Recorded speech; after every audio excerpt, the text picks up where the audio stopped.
There, former Republican presidential candidate, war hero John McCain. Senator, good to have you. What do you make of this? If they're going to be here, take care of them.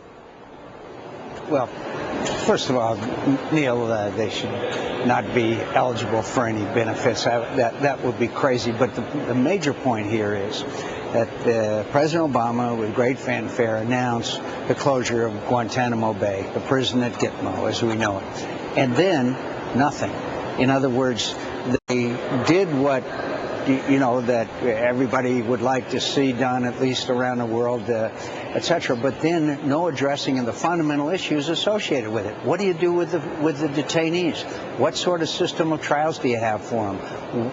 Where do they go if you've got to keep them? Are you going to have some of them released, and around 10% of them, if you know, have gone back into the fight? The number 2 Al-Qaeda guy in southern Afghanistan is a former detainee. One of the high-ranking guys in Yemen, a former detainee.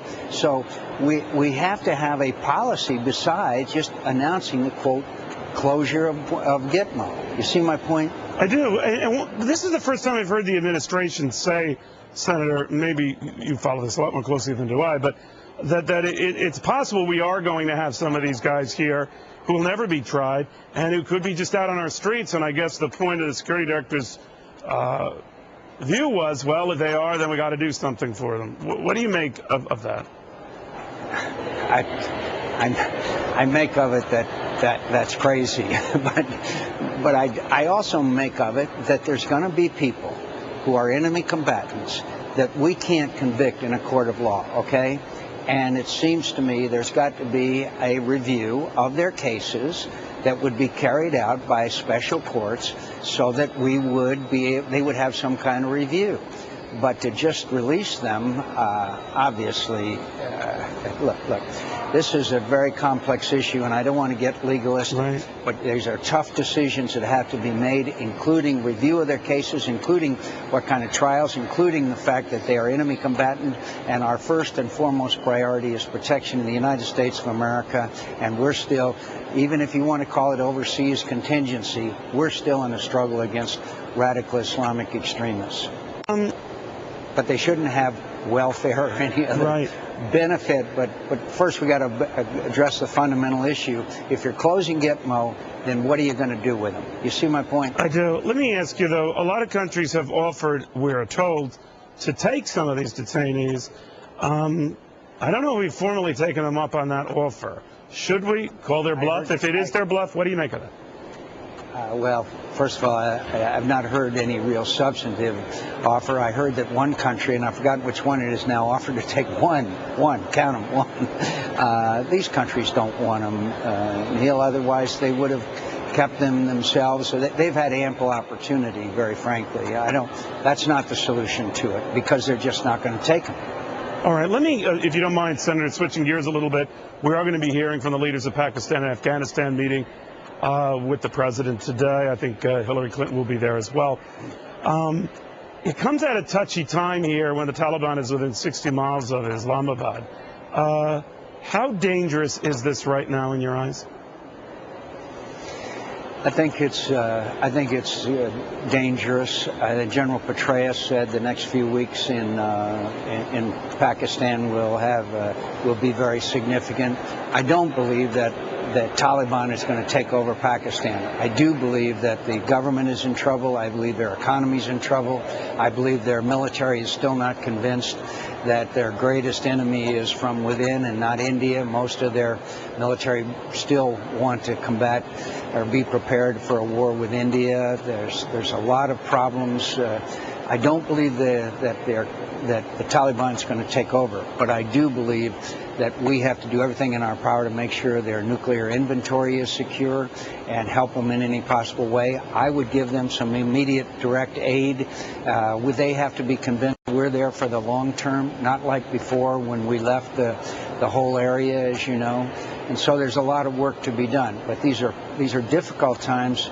But I don't think that the government of Pakistan is on the verge of collapse, as some have said they are. Do you distinguish, as do many now in the foreign policy community, Senator, between the Taliban and Al-Qaeda? That just because the Taliban is encroaching does not mean Al-Qaeda is, that the two are distinct and different. They worked hand in glove too often for me to make a distinction without a difference. Al-Qaeda and Taliban both are inimical to everything we stand for and believe in, whether it be rights of women, whether it be all areas. They worked together in the past, and I am confident that if the Taliban succeeds, you would have a reemergence of Al-Qaeda in Afghanistan or wherever else they would succeed. So while lately we have tried to build a distinction, I guess as we did shortly after the PLO with the Palestinian Authority, do you make a similar distinction between the Taliban and Al-Qaeda? No, I really don't. They're a direct affront to everything we stand for and believe in. They have abused human rights. They want to impose their version of the Koran on people in Afghanistan, Pakistan, and around the world. I think they pose a direct threat to the security of the United States of America. Well, I've got you here, Senator. Another bulletin came in. You're probably aware of it already. President Obama has urged to find another $17 billion in cuts in the budget right now. It seems like a relative drop in the bucket, given the substantial sums we're talking about here. But what do you make of that? Well, it's better than $100 million. What I would say is, just say you're going to veto any bill with earmarks and pork barrel spending on it that comes across your desk.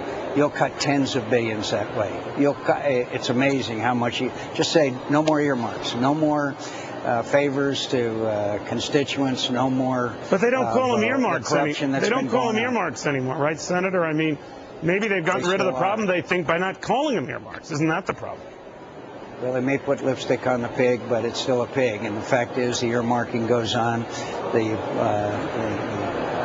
supplemental, the last CR had 9,000 earmarks on it. It's still out of control. It's still disgraceful.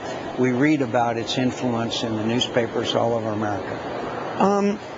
I do want to mention politics, if you don't mind, Senator. I know you've got to get going soon, but Jeb Bush spoke a couple of days ago about the need for Republicans to move past Ronald Reagan, to get over this fixation with Ronald Reagan. He's very respectful of Ronald Reagan, but he said the party has to move forward. What did you make of that? Well, first of all, I think Jeb Bush is one of the great people I've known on education. He's a great governor of the state of Florida and a great man. I think what Jeb Bush was saying is we have to adhere to the principles of our party, but we have to adjust to the new challenges of the 21st century, technologically speaking, and many other challenges that this country faces that Ronald Reagan did. The Cold War scenario is different from the one today. Many of the economic challenges are different. But I don't think he meant abandon the principles of Ronald Reagan. I think he meant adjust to the new realities of the 21st century. I'll give you a good example. I think, unfortunately, that the Obama campaign made a better use of modern technology in communicating than the McCain campaign did. Let's catch up with that. Let's pass them up. Let's make good use of these new methods of communicating, including Twittering, which